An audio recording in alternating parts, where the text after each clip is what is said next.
Everyone everyone আসসালামু আলাইকুম। So আপনি কি মালয়েশিয়া আসার পর অ্যালার্জিতে ভুগতেছেন? আপনার কি অনেক অনেক চুলকানি রয়েছে অর্থাৎ স্কিন অ্যালার্জি? তাহলে আপনার জন্য এই ওষুধটা, ওষুধটার নাম কি এসকেপ বা অ্যান্টি এসকেপ। এটাতে রয়েছে পারমেথ্রিন। সো আমি এই ওষুধটা সাজেস্ট করছি বিকজ আমার এখানে আসার পর আমার ফ্রেন্ড সার্কেলে অনেকেরই অ্যালার্জি হয়েছিল। সো তার মধ্যে তারা এই ওষুধটা ইউজ করেছে, আই মিন ইউজ মলম। সো এটা ইউজ করার পর 10 ঘন্টা আপনি না দিয়ে রেখে দেবেন, তারপর এখন এরা মোটামুটি অনেকটাই বেটার। সো যার কারণে এই ওষুধটা আমি সাজেস্ট করেছি। আর এই ওষুধটা আপনি অনলাইনেও পেয়ে যাবেন, প্লাস আপনি যে কোনো মেডিকেল দোকানেও পেয়ে যাবেন। আপনি চাইলে এই ওষুধটার ছবি গুগল থেকে নামিয়েও নিয়ে যেতে পারেন।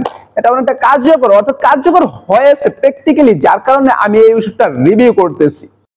সো যাদেরই অ্যালার্জি নামক এই সমস্যাটা আছে এবং আসার পর অ্যালার্জিতে ফিল করতেছেন যে আপনার অনেকটাই অ্যালার্জি রয়েছে, সো তাদের ক্ষেত্রে এই ওষুধটা আসলে অনেকটা কার্যকারী হতে পারে। এটা একটা মলম জাতীয়, এর মধ্যে রয়েছে পারমেথ্রিন 5% এবং এটা 30 মিলিগ্রামের হয়ে থাকে সচরাচর। এর বড় রয়েছে, ছোট রয়েছে। সো 30 মিলিগ্রামটা বেস্ট হয়ে থাকে।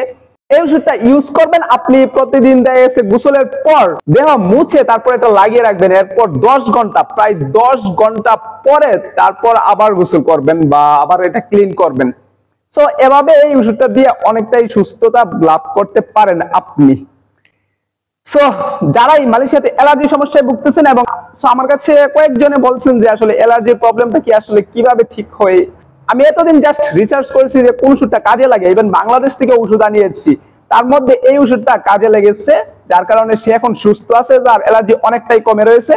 সো চাইলে আপনারাও একবার ইউজ করে দেখতে পারেন যদি আপনার অ্যালার্জি প্রবলেমটা থাকে, স্কিন অ্যালার্জি প্রবলেমটা থাকে।